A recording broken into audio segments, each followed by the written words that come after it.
بسم اللہ الرحمن الرحیم۔ سورہ بقرہ آیت نمبر 9۔ ترجمہ: یہ لوگ اللہ کو اور ایمان والوں کو فریب دینا چاہتے ہیں، حالانکہ یہ صرف اپنے آپ کو فریب دے رہے ہیں اور انہیں شعور نہیں۔ یخادعون اللہ، وہ اللہ کو دھوکہ دینا چاہتے ہیں۔ اللہ تعالیٰ اس سے پاک ہے کہ اسے کوئی دھوکہ دے سکے، وہ تمام پوشیدہ باتوں کا جاننے والا ہے۔ یہاں مراد یہ ہے کہ منافقوں کے طرز عمل سے یوں لگتا ہے کہ وہ خدا کو فریب دینا چاہتے ہیں، یا یہ کہ خدا کو فریب دینا یہی ہے کہ وہ رسول اللہ صلی اللہ علیہ وسلم کو دھوکہ دینا چاہتے ہیں، کیونکہ حضور پر نور صلی اللہ علیہ وسلم اللہ تعالیٰ کے نائب اور خلیفہ ہیں، اور انہیں دھوکہ دینے کی کوشش گویا خدا کو دھوکہ دینے کی طرح ہے۔ لیکن چونکہ اللہ تعالیٰ نے اپنے حبیب صلی اللہ علیہ وسلم کو منافقین کے اندرونی کفر پر مطلع فرمایا، تو یوں ان بے دینوں کا فریب نہ خدا پر چلے، نہ رسول پر، اور نہ مومنین پر، بلکہ در حقیقت وہ اپنی جانوں کو فریب دے رہے ہیں، اور یہ ایسے غافل ہیں کہ انہیں اس چیز کا شعور ہی نہیں۔ اس آیت سے معلوم ہوا کہ ظاہر و باطن کا تضاد بہت بڑا عیب ہے۔ یہ منافقت ایمان کے اندر ہو تو سب سے بدتر، اور اگر عمل میں ہو تو ایمان میں منافقت سے تو کم تر ہے، لیکن فی نفسی سخت خبیث ہے۔ جس آدمی کے قول و فعل اور ظاہر و باطن میں تضاد ہوگا تو لوگوں کی نظر میں وہ سخت قابل نفرت ہوگا۔ ایمان میں منافقت مخصوص لوگوں میں پائی جاتی ہے، جبکہ عملی منافقت ہر سطح کے لوگوں میں پائی جا سکتی ہے۔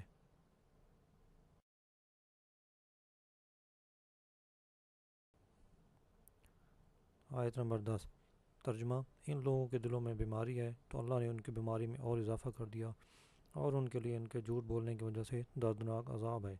فی قلوبہم مرض، ان کے دلوں میں بیماری ہے۔ اس آیت میں قلبی مرض سے مراد منافقوں کی منافقت اور حضور پر نور صلی اللہ علیہ وسلم سے بغض کی بیماری ہے۔ معلوم ہوا کہ بدعقیدگی روحانی زندگی کے لیے تباہ کن ہے۔ نیز حضور اقدس صلی اللہ علیہ وسلم کی عظمت و شان سے جلنے والا مریض القلب، یعنی دل کا بیمار ہے۔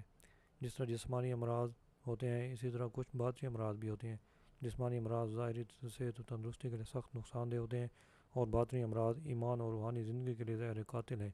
ان باطنی امراض میں سب سے بدتر تو عقیدے کی خرابی کا مرض ہے، اور اس کے علاوہ تکبر، حسد، کینہ اور ریاکاری وغیرہ بھی انتہائی برے امراض ہیں۔ ہر مسلمان کو چاہیے کہ باطنی امراض سے متعلق معلومات حاصل کر کے ان سے نجات حاصل کرنے کی کوشش کرے، اور اس کے لیے بطور خاص حضرت امام غزالی کی مشہور کتاب احیاء العلوم کی تیسری جلد کا مطالعہ بہت مفید ہے۔ فزادہم اللہ مرضا، تو اللہ نے ان کی بیماری میں اور اضافہ کر دیا۔ مفسرین نے اس اضافے کی مختلف صورتیں بیان کی ہیں۔ ان میں سے 3 صورتیں یہ ہیں: نمبر 1، ریاست چھن جانے کی وجہ سے منافقوں کو بہت قلبی رنج پہنچا، اور وہ دن بدن حضور پر نور صلی اللہ علیہ وسلم کی ثابت قدمی اور غلبہ دیکھ کر حسد کی آگ میں جلنے لگے۔ تو جتنا نبی کریم صلی اللہ علیہ وسلم کا غلبہ ہوتا گیا اور آپ صلی اللہ علیہ وسلم لوگوں میں مقبول ہوتے گئے، اتنا ہی اللہ تعالیٰ نے منافقوں کے رنج و غم میں اضافہ کر دیا۔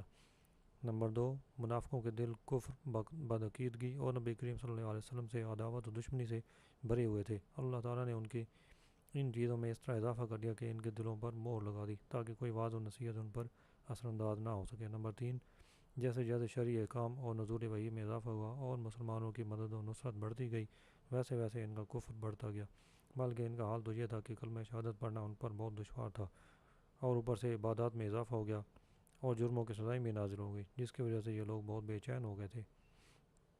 وَلَهُمْ عَذَابٌ عَلِيمٌ بِمَا كَانُوا يَكْذِبُونَ، اور ان کے لیے ان کے جھوٹ بولنے کی وجہ سے دردناک عذاب ہے، یعنی اللہ تعالیٰ اور آخرت پر ایمان لانے کا جھوٹا دعویٰ کرنے کی وجہ سے ان کے لیے جہنم کا دردناک عذاب ہے۔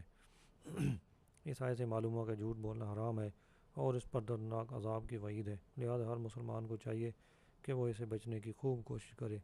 حضرت عبداللہ بن مسعود رضی اللہ عنہ سے مروی ہے، رسول اللہ صلی اللہ علیہ وسلم نے ارشاد فرمایا، سچائی کو اپنے اوپر لازم کر لو، کیونکہ سچائی نیکی کی طرف لے جاتی ہے، اور نیکی جنت کا راستہ دکھاتی ہے۔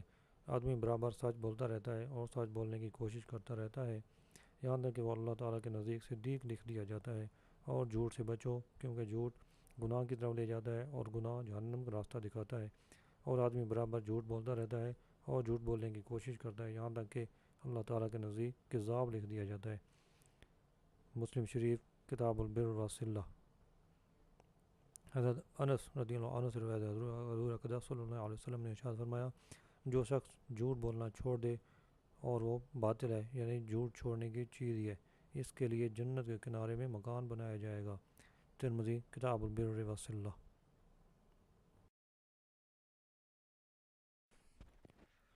آیت نمبر 11 اور 12 ترجمہ۔ اور جب ان سے کہا جائے کہ زمین میں فساد نہ کرو تو کہتے ہیں ہم تو صرف اصلاح کرنے والے ہیں۔ سن لو بے شک یہی لوگ فساد پھیلانے والے ہیں مگر انہیں اس کا شعور نہیں۔ لا تفسدوا فی الارض، زمین میں فساد نہ پھیلاؤ۔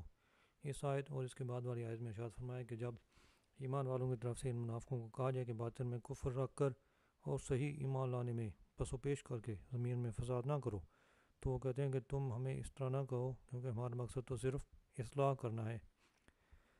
اے ایمان والو، تم جان لو کہ اپنی اسی روش پر قائم رہنے کی وجہ سے یہی لوگ فساد پھیلانے والے ہیں مگر انہیں اس بات کو شعور نہیں، کیونکہ ان میں وہ حس باقی نہیں رہی جس سے یہ اپنی خرابی کو پہچان سکیں۔ منافقوں کے طرز عمل سے یہ بھی واضح ہوا کہ عام فسادیوں سے بڑے فسادی وہ ہیں جو فساد پھیلائیں اور اسے اصلاح کا نام دیں۔ ہمارے معاشرے میں ایسے لوگوں کی کمی نہیں جو اصلاح کے نام پر فساد پھیلاتے ہیں اور بدترین کاموں کو اچھے ناموں سے تعبیر کرتے ہیں۔ آزادی کے نام پر بے حیائی، فن کے نام پر حرام افعال، انسانیت کے نام پر اسلام کو مٹانا اور تہذیب و تمدن کا نام لے کر اسلام پر اعتراض کرنا، توحید کا نام لے کر شان رسالت کا انکار کرنا، قرآن کا نام لے کر حدیث کا انکار کرنا وغیرہ سب فساد کی صورتیں ہیں۔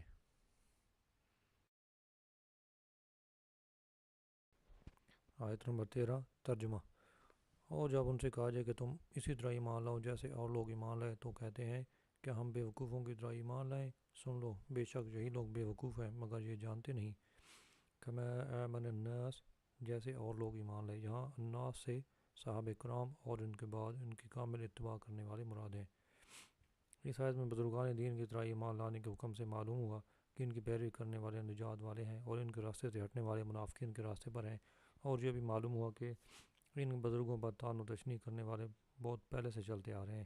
اس آیت کی روشنی میں صحابہ و ائمہ اور بزرگان دین کے متعلق اپنا طرز عمل دیکھ کر ہر کوئی اپنا راستہ سمجھ سکتا ہے کہ صحابہ کے راستے پر ہے یا منافقوں کے راستے پر۔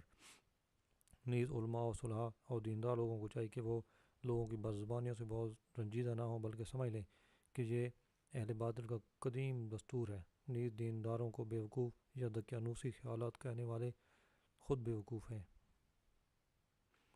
اس آیت سے یہ بھی معلوم ہوا کہ تاجدار رسالت صلی اللہ علیہ وسلم کے صحابہ کرام اللہ کی بارگاہ کے ایسے مقبول بندے ہیں کہ ان کی گستاخی کرنے والوں کو اللہ تعالیٰ نے خود جواب دیا ہے۔ صحابہ کرام کے بارے میں حضرت ابو سعید خدری رضی اللہ عنہ سے روایت ہے، حضور پر نور صلی اللہ علیہ وسلم نے ارشاد فرمایا، میرے صحابہ کو گالم گلوچ نہ کرو، ان کا مقام یہ ہے کہ اگر تم میں سے کوئی عود پہاڑ کے برابر سونا اللہ کی راہ میں خرچ کرے تو اس کا ثواب میرے کسی صحابی کے ایک مد یعنی چھوٹی سی مقدار بلکہ آدھا مد خرچ کرنے کے برابر بھی نہیں ہو سکتا۔ بخاری شریف۔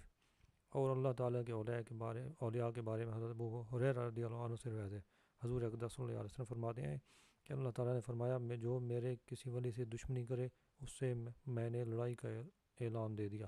بخاری۔ اس سے ان لوگوں کو نصیحت حاصل کرنی چاہیے جو صحابہ کرام کی بے ادبی اور گستاخی کرتے ہیں اور اللہ تعالیٰ کے اولیاء کے بارے میں غلط عقائد و نظریات رکھتے ہیں۔